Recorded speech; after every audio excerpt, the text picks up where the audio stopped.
Obviously, Fantom has been ripping in the market. It's been doing extremely well in recent history. Ever since we called it, obviously there's a lot of people that have been, hopping on board with the Fantom Layer 1 ecosystem, and everything that's happening in the smart contract world has been amazing for the growth of Fantom. So I realized on my channel, I haven't really showed you guys how to get into the Web3 world and start trading on the Fantom network.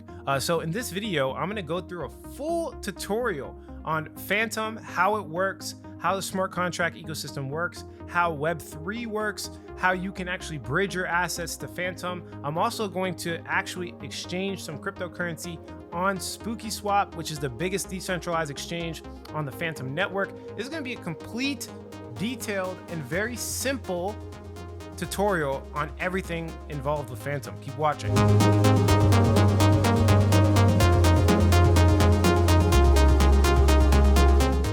What's going on, everybody? Alex back with another video, and today we're going to dive deep into this tutorial. I'm not going to waste any time. We're just going to get directly into it. It's going to be a complete tutorial from start to finish on how to actually trade on SpookySwap and use the Fantom Opera network for decentralized exchange trading. Now, if you don't know what any of these terms mean, don't worry, because we're going to go over that as well. If you appreciate this content, do us both a favor, like the video, subscribe to the channel, and share it with a friend. I talk about cryptocurrency, making money, and entrepreneurship. I try to keep things as down to earth as possible, and this is a tutorial on Fantom. So let's jump into it. So first things first, I want to explain the difference between a centralized exchange and a decentralized exchange. Okay, they're completely different. They're both exchanges of currency. So let's say hypothetically you want to sell Bitcoin and buy Ethereum. They're both exchanges. You can exchange them on both places, but they both have their advantages and disadvantages. Now, I would put centralized exchanges in the category of Web 2.0. So this is what you're currently used to. You have an email address, you have a password, you log into a centralized exchange the same way you've logged into your social medias. But you have to put in, of course, banking information, and being that it's a regulated centralized exchange, you have to do other things like put in your identification. You obviously don't have to put your ID, when you log into Instagram, but being that money is being handled and it is a financial application, you do have to do this with regular centralized exchanges. So this is like Web 2.0. This is what's currently working. It's what worked for the past, 20, 30 years. And then this is Web 3.0, or decentralized exchanges, which recently came into fruition in the past couple of years. And it has just so much better features and advantages. This has the omni-channel advantage, meaning you could basically connect your wallet to any different, like you don't have to put a login anywhere. Like imagine a world where you have like this one key, and you can log into Facebook, Instagram, you can log into WhatsApp, whatever app that you download on your phone. It automatically logs in, and you don't ever have to put your financial details or put your name. You don't have to put your phone number, none of that stuff. You could just log into anything with one click. This is the decentralized world, and it also has other features. Let's go over the first one. So first thing, when it comes to privacy, centralized exchanges obviously have all your information. They have your banking information, they have your ID, they have your social security, they have everything, okay? And to be honest, they can look at it whenever they want. It's on their database. They technically own it. The only reason they're not looking at it is because of laws, but they can simply click one button and open it whenever they want. So you don't really have that much privacy with a centralized exchange. But on a decentralized exchange, you have something called autonomy. So with decentralized trading, you could basically trade without them even knowing who you are. It's private. They don't need to know your age. They don't need to know your gender. They don't need to know your color or ethnic background. This is completely permissionless technology, meaning you do not need permissions to trade. There's no regulation. You could do it whenever you want, okay? And that's the beauty of decentralized exchanges, okay? So again, centralized exchanges, it's just a centralized database. They have access to all your information. It's how current businesses are run, and this is why businesses have a monopoly over the world. And then we have decentralized exchanges, which is basically you could trade no matter what. It's almost like a common good for mankind. There is no way to stop a decentralized exchange. It's peer-to-peer technology. And I'm going to talk about a little bit more of these details, and you'll understand it a little bit more in the future. So second thing, liquidity. So if you guys don't know what liquidity is, it's very simple. It's the amount of assets they have to make a trade. So hypothetically, if you had $1 million and you wanted to trade this $1 million into Bitcoin, well, the exchange itself would have to have maybe like $5 to $10 million worth of assets to handle that trade, right? It needs the liquidity to handle the trade. So on centralized exchanges, they typically have higher liquidity. And the reason I say that is because a lot of people that provide the liquidity are usually like accredited investors, millionaires, billionaires. So, you know, they're used to this, and that's usually where it is. Now, I will say that's changing completely. If we go to CoinGecko, you could see that decentralized exchanges are getting more adoption. They're new, right? Decentralized exchanges are new. So you have Spot and Dex. Spot is usually centralized exchanges. So you can see the centralized volume is about 5 billion, 16 billion. But then if we come over to exchanges again and click Dex, you can see they're getting up there. They're getting up there in numbers. It's not perfect. It's not exactly the same, but there's definitely a little bit more liquidity on centralized exchanges. And then on decentralized exchanges, that's probably one of the areas where it could do better in the future. But remember, we're getting more adoption. This is brand new. Centralized exchange has been out for years. This just happened a couple of years ago. So, you know, this will get better and bigger. So let's look at the security of both. So in the centralized exchange situation, the security is obviously lower. And the reason I say that is because it's kind of like a honeypot worth of money. I want you guys to imagine a situation where you're a boat in the middle of the sea and you're fighting a war. If there's 20 boats attacking this one boat, you're probably going to lose because there's only one boat. There's only one central point of defense or attack, right? In the case of decentralized exchanges, the way the network works is there's 1,000 boats. And if you take one down, well, there's 999 other boats ready to attack, right? So on a decentralized exchange, it's technically way more secure and harder to hack, okay? Also, they don't have your financial information. So if it does get hacked, the decentralized exchange doesn't know anything. Depending on if you provide liquidity, there are other features on decentralized exchanges where you are vulnerable, but just for the sake of trading, which is what we're talking about in this video, you are not vulnerable. You own your own money. It has nothing to do with the DEX. You only use the DEX when you want to do the trade, but you actually own your own assets, which in the case of, you know, centralized exchanges, you actually don't own it, which brings us to the last one. The exchange controls funds. On a centralized exchange. So basically they control it and they hold it and they just give you access to it, meaning you do not own your funds on a centralized exchange, but on a decentralized exchange, you actually own it. So let me explain a quick concept called the public and private key. So every single blockchain or cryptocurrency asset class has two things called a public and a private key, and it comes with your wallet. So you'd imagine a wallet, you know, in your pocket, right? But this is in the metaverse, right? The wallet's actually on your computer or your phone, right? So it's like a digital wallet, right? In this digital wallet, you get two things, the public and the private key. The public key is exactly what it means. It's public. It's like an email address. If somebody wants to send you money, you send them your public address and then they can send you money. If you want to send money from one wallet to another, you need your public address, right? So that you can send it to the right place. And then the private key is exactly what it says too. If somebody gets access to your private key, they can technically own your money. So in the case of a centralized exchange, they own all the private keys for all the cryptocurrencies, and then they're just allowing you to have access to the funds. This defeats the whole purpose of crypto. The whole purpose of crypto is not allowing other people to have access and to having your own custodial funds and basically permissionless technology, peer-to-peer technology, and being your own bank. That's the whole point of crypto, is just your own bank. You actually own the funds. If you have $1,000 in the bank, technically you don't own that $1,000. Although they allow you to use it, the bank owns it and they're allowing you to use it. So in this case with a decentralized exchange, the whole entire process from start to finish, you own and control your own funds. So let's say hypothetically a centralized exchange decides to shut down and not pay back its users. That is a very big problem with centralized exchanges. Or they get hacked, you could lose your funds. On a decentralized exchange, if a decentralized exchange gets hacked and all you do is trade and you're not a liquidity provider, which is a whole nother thing.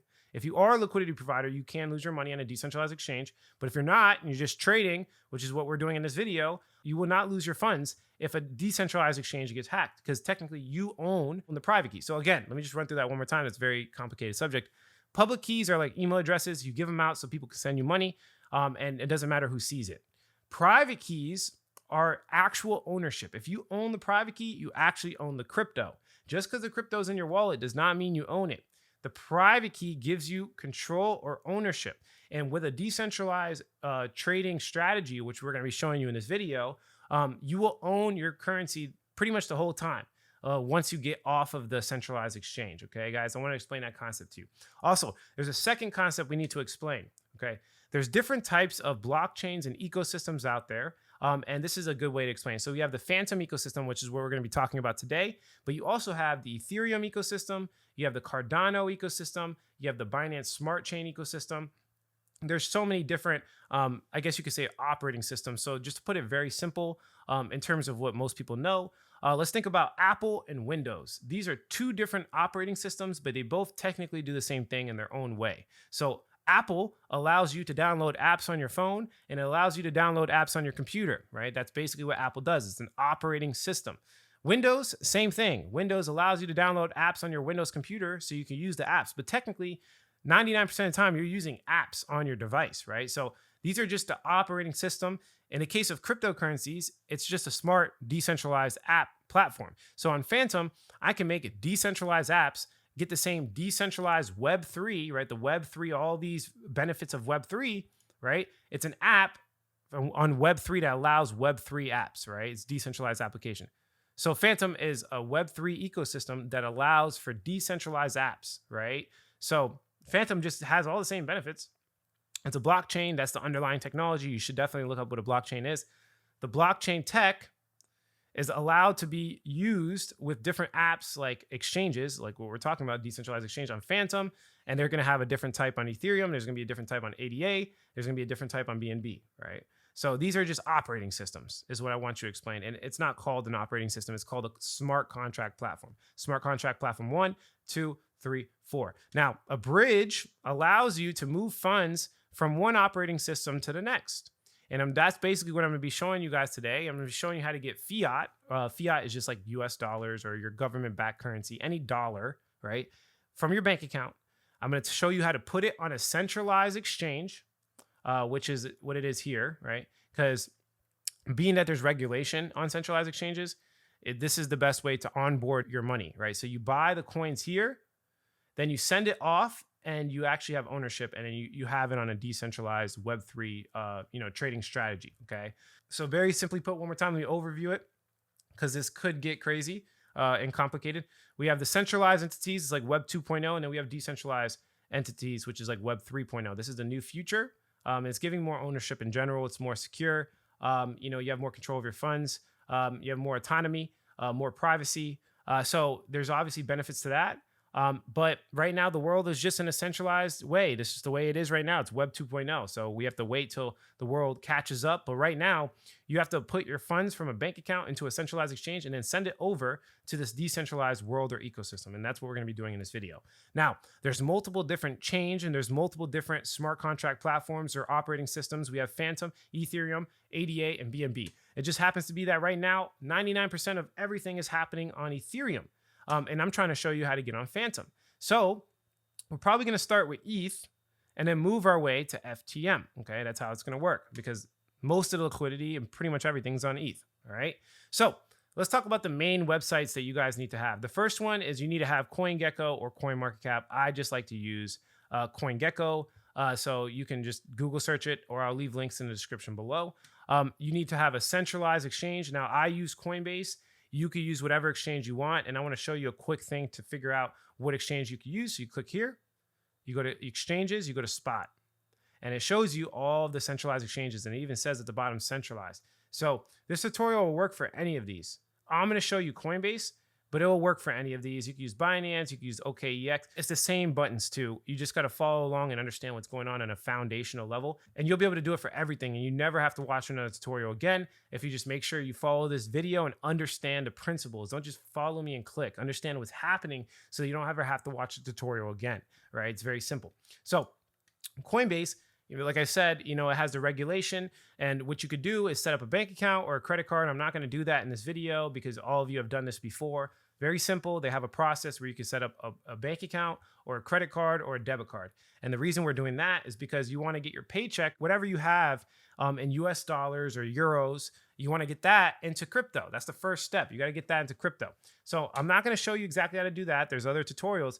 But I do want to show you, once you do have the crypto, how to get it off the centralized exchange. So let's say hypothetically I had one Ethereum. Okay, I haven't bought it on this exchange. I have it on different wallets, but let's say I did. Let's say I came here and I bought one Ethereum. I put the US dollars on this, right? And I bought ETH. Okay, from there, we're going to click withdraw. Now, I don't have Ethereum, but if I did, I would click ETH, right? I would search ETH, right? And the reason why we're doing ETH is because, remember, like I told you, we have to get on the Ethereum blockchain. And for each of these blockchains, this is the currency that you pay the fees, right? So on a centralized exchange, you pay the fees in USD. On the Ethereum blockchain, you're paying the fees in ETH. On the Fantom blockchain, you're paying the fees in FTM. On the Cardano blockchain, you're paying the fees in ADA. Same thing with Binance Smart Chain. So you need to start off with a little bit of ETH so that you can pay for the transaction fee and you can transfer the value to wherever you need. All right, so let's go back one more time over to the centralized exchange. You click withdraw, okay? We're gonna search ETH, all right? And then it's going to say two things. It's say Coinbase or crypto address on your centralized exchange, whatever exchange you're using. Just make sure you're doing it to a crypto address. Remember, we're getting off the centralized exchange. Now it's saying, hey, enter an Ethereum address. Now this will be for every wallet. There's going to be withdraw and deposit for every wallet on planet Earth. It doesn't matter. Most of the time you're withdrawing because remember, you're withdrawing it off the centralized exchange. So what we're going to do is we need this address. We need a wallet, right? So the way you get a wallet, and the best wallet for me that works for everything, is called Metamask, okay? So you're going to go to metamask.io/download, and you're going to install it on your Chrome extension. Now, I'm not going to do a whole entire walkthrough on how to install it. That's very simple. You could just follow the steps, but there's one thing I do want to say. Remember, guys, they're going to give you a private key, and it's going to be a string of phrases. It's going to be key phrases. It's going to be words, okay? Remember, do not let anybody see these private keys. If they see or have access to private keys, like I just said in the beginning, they technically own your money, okay? You don't want them owning your money, right? So make sure that you write it down. And like, I know what people are going to do. They're going to copy and paste it on their desktop, or they're going to screenshot it and put it on their desktop. Do not do this, because someone can just open your desktop and they have access to your private keys. Not only that, but if you don't know how to use the internet and you have malware on your computer, then the hacker has access to your private key. So the best way to do it when you're going through this process and creating your own wallet is to write it down on a piece of paper and then make a copy of that paper and save it wherever you need to. Put it in a safe, put it on your mattress. Probably don't put it on your mattress, but put it somewhere safe where you can access it anytime you want. And the reason I say this is because although we're on MetaMask, this is just one wallet. There's thousands of wallets. And technically, let's say MetaMask goes under and you don't need to use MetaMask anymore. You could go to another wallet platform and you can import your wallet through the private key. Remember I told you guys, if you have that private key, you have access to the funds. That is the meaning of access. That is the access. Like, you need the private key, and don't let anybody else see it. It's private for a reason. So go ahead, go through it, download MetaMask on your Chrome extension. Wallet. You could do it on Brave browser. You could do it on other browsers. It doesn't matter. They have different types. But yeah, definitely download it on Chrome. And then from there, you'll have your wallet. And it'll say something like this. I have two different accounts. I have account 1 and account 2 right here. Account 1 and account 2. All right. You can name it whatever you want. Now that you have that, if we come back over to the centralized exchange, now you have a public address. Remember I told you, once you make the account, you'll have a public and a private address. So in this case, our public address is right here. Boom. Copy the clipboard. It's right at the top. Okay. Don't put in your private address in here. Okay. This is the public address. You copy it. Now, remember, we're withdrawing the Ethereum. We're taking the Ethereum off the centralized exchange, and we're going to Control V or Command V or paste the public key, which is like your email address, like I told you guys. And now it's going to say valid ETH address, right? And then you're going to put whatever Ethereum you have, or whatever you bought. Okay. And it doesn't have to, you don't have to buy Ethereum. You could also buy Fantom. There's going to be one extra step if you buy Ethereum, but if you can find a way to buy Fantom, if your centralized exchange holds Fantom, then you're good to go. It's much easier. But if it doesn't, you could technically buy Ethereum. It doesn't really matter either way. So you're either going to buy Ethereum or Fantom, one of the two. Okay. And once you buy it, you're going to send it. Now I just showed you how to do the Ethereum send, but it'll be the same for Fantom. Come over here to your MetaMask wallet. And you're going to see that there's a couple of assets here. But what we want to do is add the Fantom wallet. It's the same thing. So if we come over here, I'll show you just an example. If we just click FTM, right? And this is the beauty of this website, is that, and if you click right here, we have different smart contract addresses. I'll explain what that means. It's very simple, but basically look like this, right? If we click and copy this, this is the Fantom kind of main address. And if I click right here, if you don't see Fantom token in your wallet, all you have to do is import tokens, custom token, and then paste that in there. And it says tokens already been added. So I already have it in there. but you'll add it and then you'll see Fantom. Let's see. Oh, look, I have 0 Fantom. Okay. So it's the same thing. So let's say hypothetically I bought Fantom off Coinbase and I want to withdraw the Fantom. Same thing. I come over here to MetaMask, okay? And I click copy to clipboard. It's the same public address. And then I send the Fantom and you'll see the Fantom pop up here, or you'll see the ETH pop up here. Whatever you sent, it's the same thing. You could do either or. It just happens to be on Coinbase specifically. On Coinbase, they don't have Fantom. I believe they don't have Fantom. Yeah, if we come over here and click Fantom and then click markets, you can see that Coinbase is not on here. So if you're using Binance, then you could buy just directly Fantom. If you're using Bitfinex, you could buy directly Fantom. Okay, but in my case, being that I use Coinbase, you're not going to have access to Fantom. So there'll be one more step that I'll just go through really quickly for you guys. If you do buy Ethereum and if you do withdraw the Ethereum to your MetaMask. So let me just briefly go through it. Okay, we just bought Ethereum on a centralized exchange and then we withdrew it. I showed you how to withdraw it to your actual wallet. Now you actually own the funds and you control the funds. But we have a problem, right?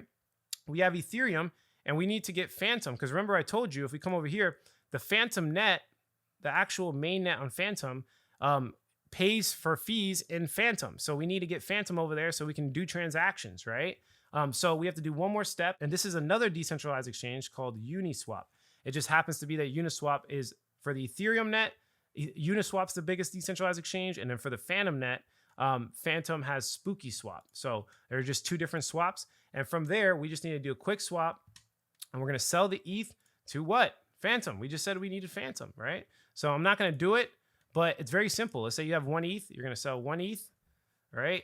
And it's going to give you 1,139 Fantom. You click swap, confirm swap. It's going to pop up in your address right here. I don't want to get rid of $104, so I'm not going to do it. I'm going to reject it. But what you're going to do is press confirm. And when you press confirm, it's going to take a couple minutes. And then you'll pull open your wallet right here. And you'll see the Fantom in your wallet. Okay, I have 0 Fantom, but you'll see it there. Either way, you need to have Fantom. Okay, so you can, again, number 1, you could buy it directly off of any of these exchanges. You don't have to use Coinbase. Okay, you buy it off Binance, you buy Fantom specifically, then you withdraw the Binance Fantom over to your MetaMask wallet. The way I did it is I copied the public address here and I pasted it into Binance, right? That's what you would do. Now, if you bought it off Coinbase like me, then you buy it off Coinbase, but you're buying Ethereum. You send the Ethereum over to your MetaMask wallet, right? You send the Ethereum, and then you go to Uniswap, and you swap the ETH for Fantom. In both cases, the end result is that you get Fantom in your MetaMask.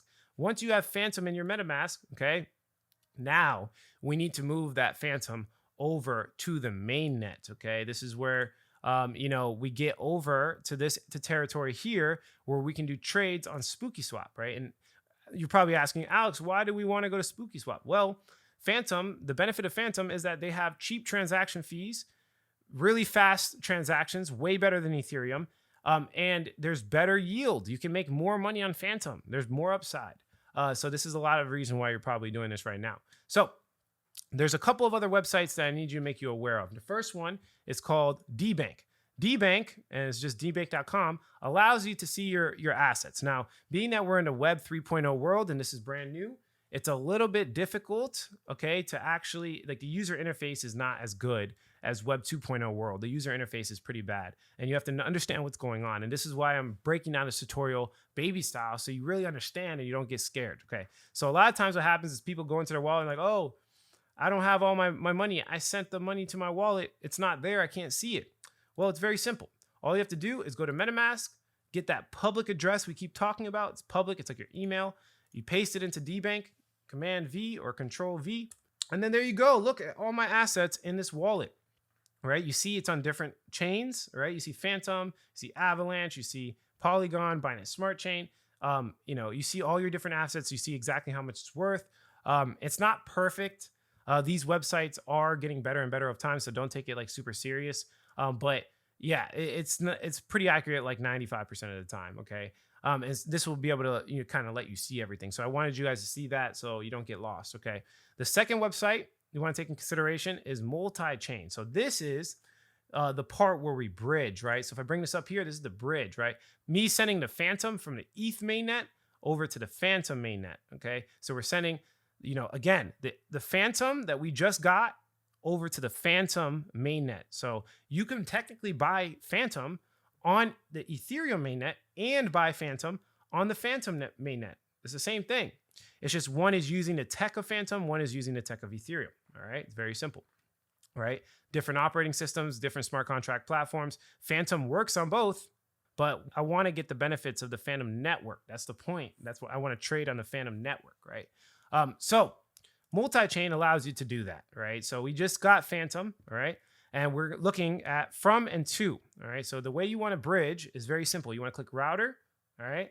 And then you're bridging the asset that you want. So in our case, we were bridging Fantom. So we click FTM. The first one is the actual asset that you want to send. The second one is the actual mainnet that you're on. So in our case, we just bought Fantom on the Ethereum mainnet, and we want to send that Fantom over to the Fantom mainnet. So I'm going to click here. So again, we have Fantom on the Ethereum mainnet. We just went through that, and we want to send this Fantom over to the Fantom network or the Fantom mainnet, right? So this is how it's going to look. I don't have any Fantom on the Ethereum mainnet, but if I click like 10, then I would press approve Fantom. And if I press approve Fantom, something will pop up here. And you will see this with decentralized trading is when you're trading on a decentralized exchange, there's an approve process first. So you pay a transaction to approve it first, like you're approving the transaction to go through. And then you pay a second transaction to actually make the trade or make, in this case, the bridge, right? We're bridging 10 Fantom over to the Fantom mainnet. In this case, we're bridging it. It's like an extension. So the way it works is that you have to approve it to connect the two smart contracts. And then every time after that, you never have to prove it again. It's just one transaction. So you'll do that for every trade. The first time you make the trade, there's an approve process. So you approve the Fantom. I click approve. You'll see it pop up here. I'm not going to do it because of the transaction fee. I'm going to reject it. And once it's approved, you'll see this button. It will be highlighted and won't be grayed out. See, I can't click it now because I haven't approved Fantom. But once I approve it, then you'll be able to swap. And there you go. You swap it. And then once you swap it, it's going to go to the other net, okay? But we have to first add the main net on your actual wallet, okay? So this is where it gets a little complicated. So you see how it says Ethereum mainnet? I also have something called Fantom Opera, okay? So before you do the swap, or you could do it during, it doesn't matter either way, but you have to eventually add the Fantom mainnet onto your Metamask wallet. Right now, there's only Ethereum for you. You need to add Fantom Opera, okay? So the way you do that, you can manually do it with this website. So if you go to docs.fantom.foundation, you can manually add this, right? And the way you do that, you go to Metamask, you click this at the top, the net, right? And then you click add network. And then when you click add network, you just type in all the stuff you saw on the website, right? It literally says right here, network name. And then you put this in, make sure there's correct spacing, make sure there's no spaces before, make sure it's spelled exactly correct, like you see right here. And then you type it in here and you click save. And then you should be able to see Fantom Opera right here. Okay. So if I switch, let's switch. I'm going to the Fantom Opera net. You can see now I have my Fantom, right? Remember if we go to DBank and if I click Fantom and we're only looking at my Fantom assets, you can see I have Fantom. I have 39, right? So I have Fantom on this mainnet, right? And this is right here, as you can see, the MetaMask, and we have 39 Fantom, and I'm on a Fantom Opera mainnet, right? Very simple. I just want to explain it like 1,000 times so that you guys really, really understand what's going on, because I know this is very difficult and it can get complicated, okay? All right. So now that we have that done, we have officially bridged, okay? Just to run it back one more time for you guys, we had Fantom on the Ethereum mainnet, right? So if I come over here, we had Fantom here. We sent the Fantom with multi-chain.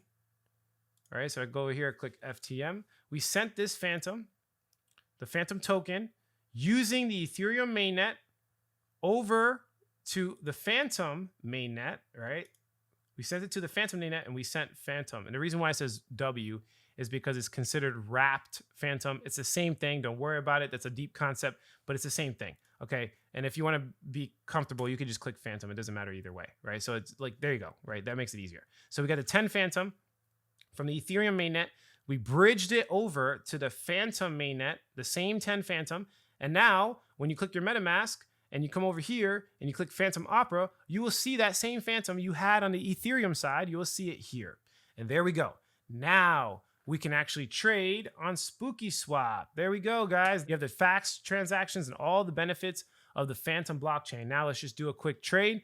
And being that this is so cheap, I could do it in the tutorial. Instead of spending 200 bucks on Ethereum mainnet, you know, I could do it right now. So let's switch some Fantom for Boo, which is a token. This is the token of SpookySwap. I'm gonna just do one Fantom for now.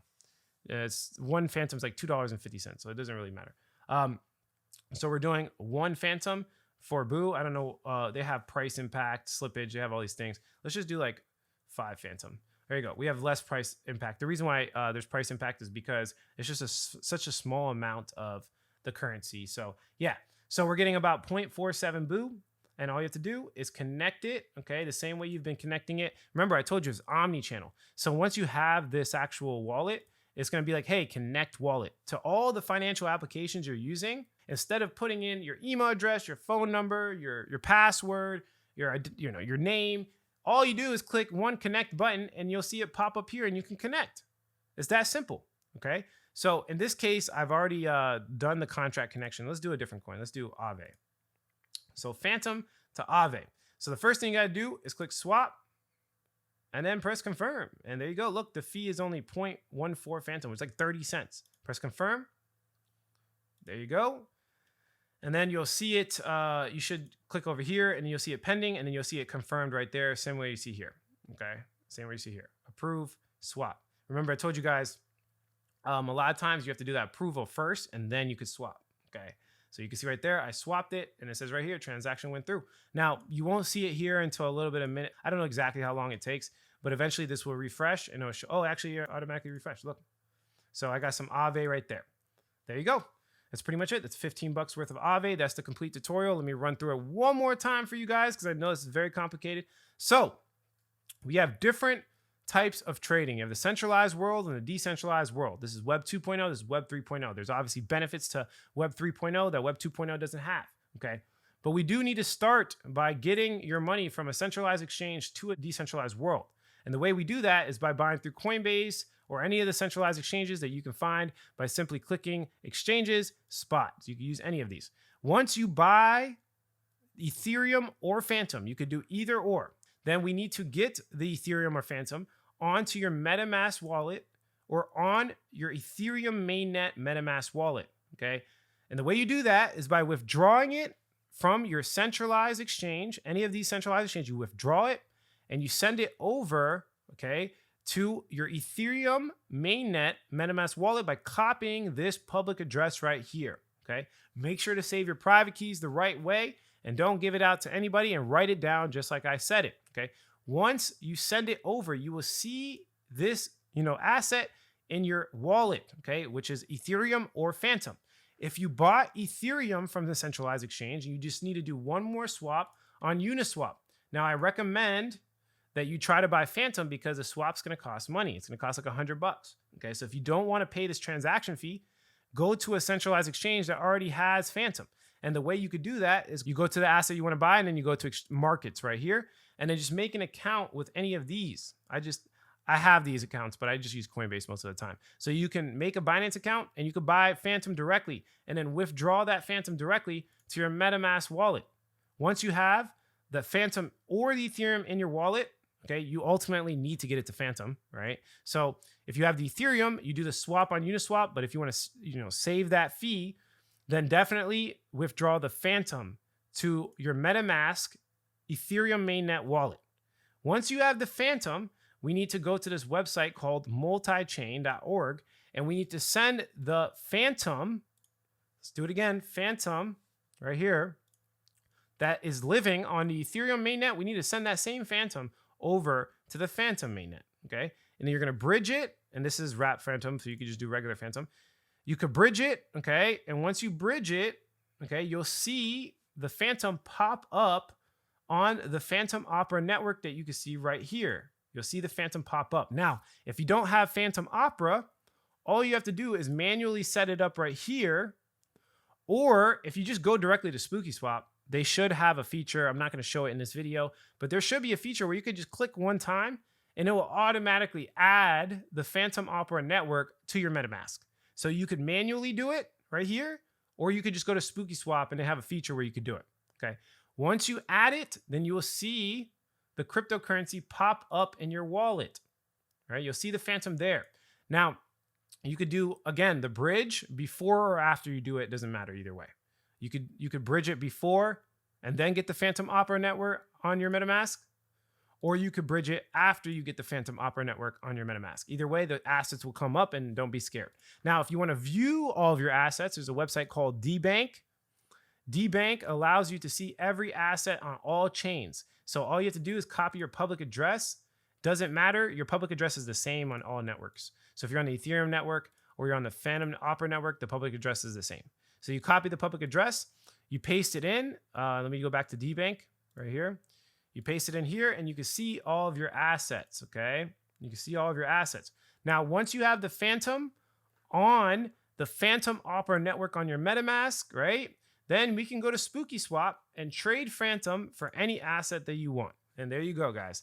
That is a complete tutorial. I had to trade from getting your money into the market through a centralized exchange, the most detailed tutorial on the internet for this specific use case. So if you like the quality of this content, hit like. If you don't, leave some constructive criticism. Subscribe for more video updates. And like I always say, if you don't get with it, you will get left behind. Thanks for watching this, guys. Catch you in the next video.